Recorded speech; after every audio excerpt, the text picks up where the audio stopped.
కాలోకి ఎటువైపు వెళ్ళాలి? మీరు మా గ్రామంలోకి రాకూడదు. ఎవరితో మాట్లాడుతున్నావు తెలుసా? నువ్వెవరైనా నాకు అనవసరం. తిరిగి వెళ్ళిపో, లేదంటే పంపించాల్సి ఉంటుంది.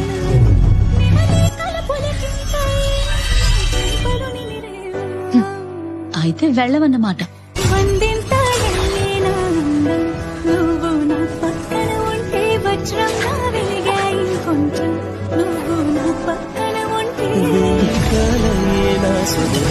నువ్వు నా పక్కన ఉంటే మంచం నవ్వుతున్నా మరి కొంచెం నువ్వు నా పక్కన ఉంటే